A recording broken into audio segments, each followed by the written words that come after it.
Hello दोस्तों, कैसे हैं आप लोग। आप सबका स्वागत है मेरे इस चैनल पर जिसका नाम है द फ्यूजन फ्लेवर फैक्ट्री। एक नई वीडियो के साथ फिर से हाजिर हुआ हूँ। चलिए दोस्तों, आज बनाना सीखते हैं कि फ्रेंच बगेट कैसे बनाए जाते हैं। वैसे फ्रेंच बगेट कई तरह के होते हैं, लेकिन आज की जो हमारी रेसिपी है वो नॉर्मल फ्रेंच बगेट है।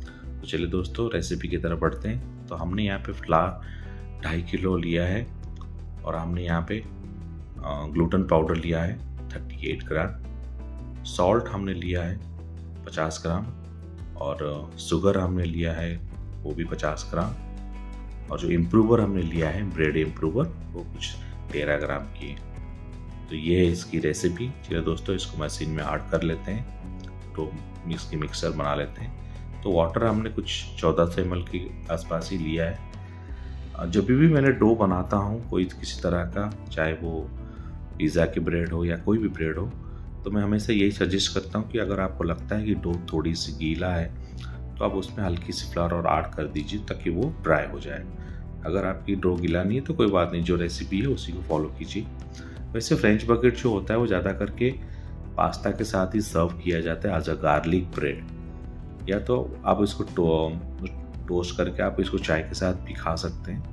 लेकिन ज़्यादा करके फ्रेंच बगेट जो होता है, नॉर्मल फ्रेंच बगेट, हम लोग पास्ता में, कोई भी पास्ता हो उसके साथ एज अ गार्लिक ब्रेड हम लोग सर्व करते हैं। वैसे गार्लिक ब्रेड कुछ नहीं है, ये इसको आपको जब बेक हो जाता है फिर इसको आपको श्रेडेड काटना होता है और उसके अंदर थोड़ी गार्लिक का मिक्सचर बनाया जाता है जिसमें हर्ब्स, गार्लिक्स ये सब मिक्स करके उसको लगाया जाता है। सो हर एक बगेट की एक रेसिपी होती है। जैसे कि हमें पर डो हमने यहाँ पे कुछ 400 ग्राम के आसपास लिया हुआ है।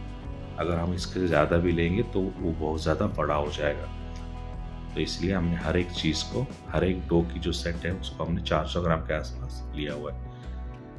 और दोस्तों, ये बगेट की जो रेसिपी है मैं इसीलिए अभी शेयर कर रहा हूँ क्योंकि मेरी जो आने वाली वीडियोस है उसमें मैं पास्ता की रेसिपी देने वाला हूँ।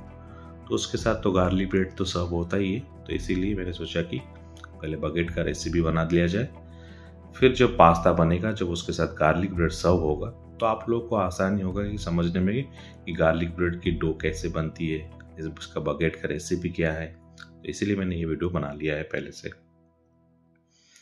तो जो भी चीज़ें हैं, सारे डो सेट होने के बाद कुछ इस तरह से आपको बेलना है और ऐसे, अगर आपके पास कुछ और इस तरह के डो रखने के लिए कुछ है जिससे आप इसको बेक कर सकें तो आप उसका यूज़ कर सकते हैं। वैसे हमारे पास कुछ इस तरह के चीज़ें थे जिसके अंदर हमें इसे ऐड करके हम इसको बेक करते हैं। तो चीज़ें इस तरह से बनने के बाद कुछ आप उसको कुछ देर के लिए ढक लीजिए और कुछ गर्म जगहों पे रखें ताकि ये जो डो है ये प्रूव हो सके। अगर आपके पास प्रूविंग मशीन है या फिर आप रेस्टोरेंट में काम करते हैं तो आपके पास प्रूविंग मशीन तो होगी, तो वो उसमें आप उसको प्रूव कर सकते हैं। अगर आपके पास प्रूविंग मशीन नहीं है तो कुछ देर के लिए कुछ ऐसे मसलिन क्लॉथ ले लीजिए, उसके ऊपर ढक के रख लीजिए और वो प्रूव हो जाएगा। देखिए, कुछ इस तरह से प्रूविंग हो जाएगा आधे पौने घंटे के अंदर। लेकिन याद रहे कि वो जगह गर्म रहनी चाहिए।